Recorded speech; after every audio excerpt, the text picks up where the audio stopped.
ఆశ్వీజమాసంలో శుక్లపక్షంలో పాడ్యమి నుండి నవమి లగాయతూ చేసి విజయదశమి నాడు శాంతికర కళ్యాణంతో అమ్మవారికి సంబంధించినటువంటి ఉపాసనని నవరాత్రులుగా నిర్వహిస్తూ ఉంటాం.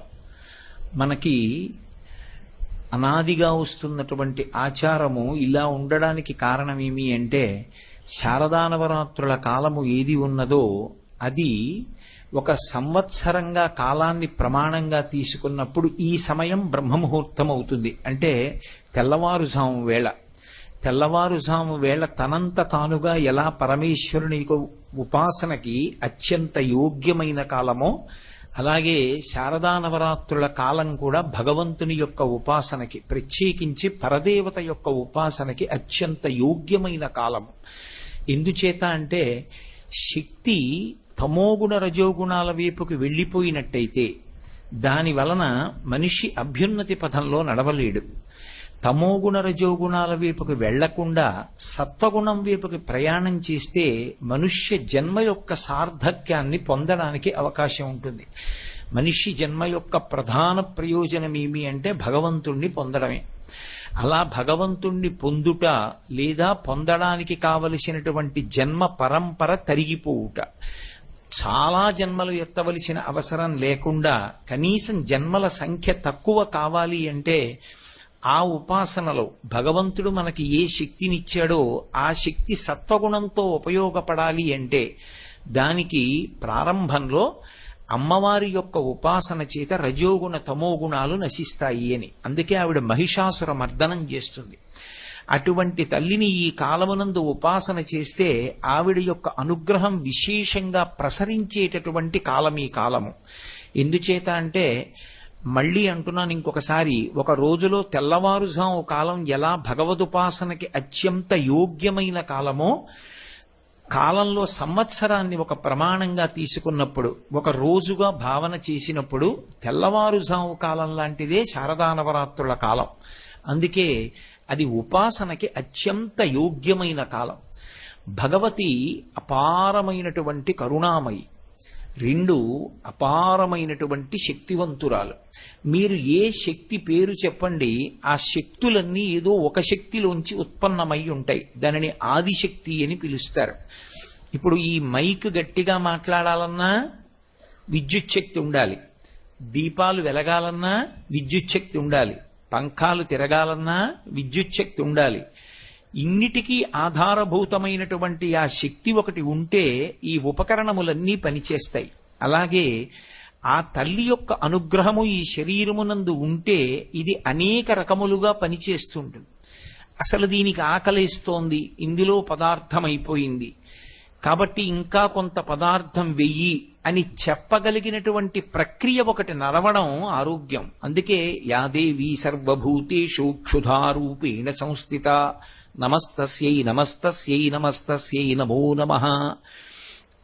ఆ తల్లి ఆకలి రూపంలో శరీరంలో ఉండి నువ్వు తిన్నటువంటి పదార్థం పూర్తయిపోయింది కాబట్టి మళ్లీ కొంత పదార్థాన్ని వెయ్యి అని అడుగుతుంది.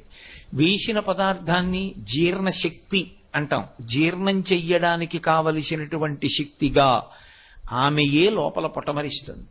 ఒకడికి ఉపన్యాస శక్తిగా, ఒకరికి పాట పాడే శక్తిగా, ఒకరి యందు ఒక మంచి వాద్యాన్ని మ్రోగించగలిగినటువంటి శక్తిగా, ఒకరి యందు కార్యాన్ని దక్షతతో నిర్వహించగలిగినటువంటి శక్తిగా ఆవిడ ప్రచోదనమవుతుంది. ప్రచోదనమై ఆమె ఆయన చేత ఆ కార్యాన్ని సాధింపచేసి ఆయన ఆ కార్యాన్ని సాధించాడు అనేటటువంటి కీర్తిని కట్టపెడుతుంది. అందుకే యశస్విని అని పేరు. ఒక వ్యక్తి ఒక విషయంలో అపారమైనటువంటి కీర్తి పొంది ఉన్నాడనుకోండి, అలా కీర్తి దేని చేత పొందుతాడు అంటే పరదేవత ఆయన యందు ఒక విభూతిగా ప్రకటనమవుతుంది. ప్రకటనమై కీర్తిని ఆయనకి కట్టబడుతుంది. ఎందుకంటే ఆ శక్తి ఎవరికీ కనపడేది కాదు. ప్రకటనమైనప్పుడు మాత్రం ప్రజలందరి యందు ఆయనకున్నటువంటి ప్రత్యేకమైనటువంటి విభూతి అనుభవంలోకి వస్తుంది. ఒక నేదునూరి కృష్ణమూర్తి గారు వచ్చి ఒక అద్భుతమైన కచేరీ నిర్వహించారనుకోండి, మహానుభావుడు ఎన్ని సంవత్సరాలు సాధన చేస్తే ఇంత గొప్ప సంగీత విద్య నేర్చుకున్నాడు అని ఆయన నడిచి వెడుతూ ఉంటే మనందరం వంగి నమస్కారం చేస్తాం. ఆయన పేరు తలుచుకుంటే నమస్కారం చేస్తాం. ఇటువంటి విభూతిగా ఆయన యందు ప్రకటనమై నేదునూరి కృష్ణమూర్తి గారు అన్న పేరు వినపడేటప్పటికీ గొప్ప సంగీత విద్వాంసుడు. ఎంత సంగీత విద్వాంసుడో అటువంటి వైదికమైనటువంటి జీవన విధానం ఉన్నవారు అని మనం గౌరవించేటట్టు, ఆయన ఆ గౌరవం పొందడానికి అర్హుడైన వాడిగా ఉండేటట్టు నిలబెట్టగలిగినటువంటి శక్తి రూపిణి అమ్మవారు. ఆవిడ ఇది ఎందుకు చేస్తుంది అంటే ఒక ప్రతిఫలాన్ని ఆశించి కానీ, లేదా ఇలా నేను చెయ్యాలి అలా చేయకపోతే ఎలాగా అని కానీ కాదు. ఆవిడ రాశీభూతమైనటువంటి కారుణ్యం. అలాంటి శక్తి ఒకటి ఉన్నది అని తెలుసుకుని నమస్కారం చేస్తే చాలు, ఆవిడ ప్రసన్నురాలైపోతుంది. అసలు ఆ నమస్కారం మాత్రం ఎందుకు చేయాలండి? చేయకుండానే ఆవిడ ప్రసన్నురాలు కావచ్చుగా. అంటే మనుష్య జన్మకి బుద్ధి ఒకటి ఇచ్చాడుగా ఈశ్వరుడు. బుద్ధి చేత శాస్త్రాన్ని గురువుని గ్రహించాలిగా. అప్పుడు ఆ గ్రహణ శక్తి లేకపోతే, అలా బుద్ధిని వాడుకోవడం చేత కాకపోతే భగవంతుడిచ్చినటువంటి బుద్ధిని దేని కొరకు ఉపయోగించినట్టు? అందుకే మిగిలినటువంటి ప్రాణులకు మనుష్యుడికి ఉపాసనలో వచ్చే తేడా, మిగిలిన వాటికి ఉపాసన అన్నమాట అన్వయమే అవదు. ప్రధానమైనటువంటి వ్యత్యాసము జీవన విధానంలో ఎక్కడొస్తుంది అంటే, మనుష్యుడు తన యొక్క బుద్ధి చేత శ్రద్ధని అలవాటు చేసుకుని, మన కంటికి కనపడకపోయినా ఏదో ఒక గొప్ప శక్తి ఒకటి ఉంది, ఆ శక్తి వీటన్నిటినీ కదుపుతోందిలా. ఆ కదలికలు లేకపోవడమే శవమైపోవడం, ఆ కదలికలన్నీ కలిగి ఉండడమే శివం.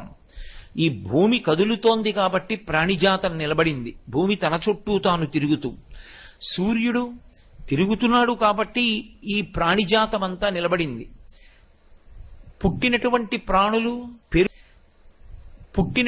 ప్రాణులు పెరుగుతున్నాయి కాబట్టి ఉపయుక్తమవుతున్నాయి. మళ్లీ ప్రాణులు పడిపోతున్నాయి కాబట్టి కొత్త ప్రాణులు పుడితే ఈ భూమి మీద అవకాశం కలుగుతోంది. ఈ కదలికలను, ఈ పరిణామములను తీసుకొస్తున్నటువంటి శక్తి వేరొకటి ఉంది. అది కంటికి కనపడకపోవచ్చు, మాంసనేత్రమునకు కనపడకపోయినప్పటికీ జరుగుతున్నటువంటి క్రియాకలాపమును దృష్టిలో పెట్టుకుని దాని వెనక ఉన్న శక్తిని గుర్తుపట్టి నమస్కరించడం ఈ దేశం యొక్క గొప్పతనం. అది వైదికమైనటువంటి లక్షణము అన్న మాటకు అర్థం ఏమిటంటే, ఏది కంటికి కనపడదో అది ఒకటి ఉన్నదని, అది దీన్నంతటినీ తిప్పుతోందని, అదే నే చేస్తున్న పనులని, నాకిచ్చిన శక్తిని కూడా నేను ఎలా ఉపయోగిస్తున్నానన్న విషయాన్ని గమనిస్తుందని, గమనించి ఉత్తరోత్తర నన్ను ఏం చెయ్యాలి అన్నది నిర్ణయం చేస్తుందని దృష్టిలో పెట్టుకుని జాగరూకుడై అమ్మవారిచ్చినటువంటి శక్తిని వినయంతో ఎవడు ఉపయోగించాడో అలా ఉపయోగించేటటువంటి క్రమమునకు భక్తి అని పేరు. తప్ప అసలు ఒక పదార్థం ఒకటి అటువంటిది ఉన్నది అన్న స్థితి ఎరుకలోకి లేకుండా యాంత్రికంగా ఏదో పువ్వులు తెచ్చి భగవంతుడి పాదాల మీద వెయ్యడం అది తంతవుతుందేమో కానీ, మనసులో ఆ విశ్వాసము కొరవడిపోయిన నాడు ఆ చేసేటటువంటిది ఫలప్రదమవుతుంది అని చెప్పడం కష్టం.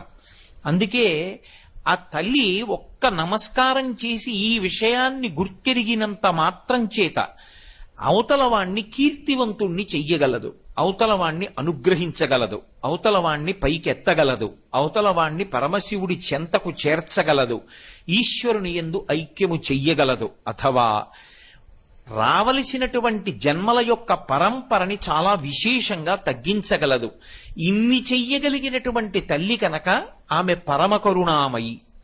అటువంటి తల్లే అనంతమైనటువంటి శక్తికి ఆలవాలము. ఆవిడ యొక్క శక్తిని కొలవడం ఎవరికీ సాధ్యం కాదు. అందుకే శ్రీమాత అని ప్రారంభం లలితా సహస్రనామం.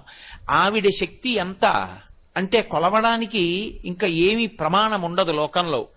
అంతటి అపారమైనటువంటి శక్తివంతురాలు ఆవిడ. కేవలం శక్తివంతురాలే కాదు, నేను మీతో మనవి చేసినట్లుగా అపారమైనటువంటి దయాదాక్షిణ్యములు కలిగినటువంటి తల్లి కనుక మనందరి యొక్క అభ్యున్నతి కొరకు ఆమె కారణమవుతూ ఉంటుంది. ఇవే ఆవిడ నామాలుగా ప్రకాశించాయి. నామము అని నేను అన్నప్పుడు గుర్తుపట్టడానికి తల్లిదండ్రులు పెట్టినటువంటి లౌకికమైన ఒక పేరు అని అనుకోకూడదు. ఇప్పుడు ఈ కోటేశ్వరరావు అనబడేటటువంటి శరీరం ఒకటి ఉంది. దీనికి లౌకిక నామము అంటారు. అంటే తల్లిదండ్రులు ఒక పేరు ఉంచారు. ఎందుకని అంటే ఎంతమందిలో ఉన్నా పిలిస్తే ఆ పేరుతో తాదాత్మ్యత పొందడానికి, ఆ పేరు చేత గుర్తింపబడడానికి వీలుగా ఒక పేరు ఉంచుతారు. అది లౌకికమైనటువంటి నామం. కానీ భగవంతుడికి వచ్చేటటువంటి నామాలు అలా రావు. ఆయనవి గౌణములు. గౌణములు అంటే ఆయన యొక్క గుణములను ఆవిష్కరిస్తాయి. ఆయన అనండి, ఆవిడ అనండి, భగవత్ తత్వమునందు లింగభేదమునకు అవకాశం ఉండదు. స్త్రీ పురుష నపుంసక మూర్తియును కాక, తిర్య కమర నరాది మూర్తియును కాక, కర్మ గుణ భేద సదసత్ప్రకాశి కాక, వెనుకనందియుతానగు విభుతలంతు అంటారు పోతన గారి భాగవతంలో. అది ఒక కాంతి స్వరూపం. దాన్ని మీరు ఏ పేరు పెట్టి పిలవండి పలుకుతుంది. అందుకే దానికి లింగభేదం ఉండదు. ఆ భగవత్ శక్తికి, ఆ భగవత్ తత్వానికి. అటువంటి భగవత్ తత్వము ఏదైతే ఉందో అది ఉదారమై అపారమైనటువంటి ఉద్ధరణ హేతువులైనటువంటి కొన్ని గుణములను ప్రకటనం చేస్తూ ఉంటుంది. భక్తులను ఉద్ధరించడానికి కొన్ని గుణాలు బయటికి వస్తూ ఉంటాయి. ఆయా గుణములు భగవత్తత్వము నుండి ప్రకాశించినప్పుడు ఆయా పేర్లతో పిలవబడుతుంది. అంతేకాని అది ఆవిడ పేరు అని అనుకోకూడదు. నేను మీకు ఒక ఉదాహరణ చూపించాలి అంటే, అమ్మవారిని పిలిచేటప్పుడు శర్వాణి అని ఒక పేరుతో పిలుస్తాం. పరమమంగళప్రదమైనటువంటి పేర్లలో ఒక పేరు శర్వాణి అనబడేటటువంటి నామం. ఎవరు శర్వాణి? శర్వుని భార్య ఎవరో ఆమెకి శర్వాణి అని పేరు. ఎవరు శర్వుడు? శర్వుడు అన్న మాట విష్ణు సహస్రనామ స్తోత్రంలోనూ ఉంటుంది, పరమశివుడికి ఉంటుంది. శివుని యొక్క అష్టమూర్తి తత్వంలో శర్వః అని ఒక నామం. భవాయ దేవాయ నమః, ఈశానాయ దేవాయ నమః, పశుపతయే దేవాయ నమః, రుద్రాయ దేవాయ నమః, ఉగ్రాయ దేవాయ నమః, భీమాయ దేవాయ నమః, మహతే దేవాయ నమః, శర్వాయ దేవాయ నమః అని క్షితిస్వరూపుడై ఉంటాడు. ఈ భూమికంతటికీ కూడా శివస్వరూపమని పేరు. అందుకే కాంచీపురంలో పృథివీలింగ స్వరూపంలో ఉంటాడు. పృథివీలింగ స్వరూపంలో ఉంటాడు కనుక ఆయనకి అభిషేకం నీటితో చెయ్యరు, కరిగిపోతుంది కాబట్టి లింగం. కాంచీపురంలో ఉన్నటువంటి పృథివీలింగానికి అభిషేకం మాత్రం కేవలం మల్లె నూనెతో మాత్రమే చేస్తారు. అటువంటి పృథివీ స్వరూపం పరమేశ్వరుడైతే అమ్మవారు ఎప్పుడూ ఆయనతో కలిసే ఉంటుంది తప్ప ఆయన నుంచి విడివడి ఉండదు. అవి రెండు కలిసి ఉంటాయి. అమ్మవారు అయ్యవారితో కలిసి ఉంటుంది అన్న మాటని మీరు బహుజాగ్రత్తగా గమనించాలి. కలిసి ఉంటుంది అంటే రెండుగా ఉండి ఒకటైనది కాదు, ఒకటిగా ఉండి రెండు కానిది అని అర్థం చేసుకోవాలి. ఒక ఉదాహరణకి నేను పాలు అన్నాను అనుకోండి, పాలకి తెలుపు ఎప్పుడు వచ్చింది? ఆ ప్రశ్న ఉండదు. పాలంటేనే తెలుపు, పాలు తెల్లగా అయినవి ఉండదు. పాలు అన్నప్పుడే తెల్లగా ఉన్నాయి. పాల నుండి తెలుపుని విడదీయగలవా? సాధ్యం కాదు. దీపము, దీపమునకు కాంతి ఎప్పుడు వచ్చింది? ఆ ప్రశ్న ఉండదు. దీపము అన్నప్పుడే అగ్ని శిఖ కాంతి కలిసి ఉన్నాయి. ఇప్పుడు దీపము నుండి కాంతిని వేరు చెయ్యగలవా? చెయ్యలేవు. వజ్రము అని నేను అన్నాను అనుకోండి, వజ్రము యొక్క కాఠిన్యము, ఈ రెండు వేరువేరు కావు. వజ్రము కాఠిన్యాన్ని ఎప్పుడో సంతరించుకోవడం కాదు. వజ్రం ఎప్పుడుందో కాఠిన్యం అప్పుడే ఉంది. వజ్రము నుండి వజ్రము యొక్క కాఠిన్యాన్ని వేరు చేయగలవా? చేయలేవు. వజ్రం వజ్రీన భిన్నయేత్, వజ్రము చేతనే బదలవుతుంది. కాబట్టి అవి రెండూ ఎప్పుడూ కలిసి ఉంటాయి. అలా కలిసి ఉంటేనే లోకమునకు ఉపయోగము, లేకపోతే దానికి ఉపయోగం ఉండదు. దానినే శివశక్తులు కలిసి ఉండుట అని పిలుస్తారు. మీకు ఇంకా బాగా అర్థమయ్యేటట్టు చెప్పాలి అంటే, అవి రెండూ ఎప్పుడు కలిశాయన్న మాట రాదు. రెండుగా ఉండి ఒకటి కానిది, ఒకటి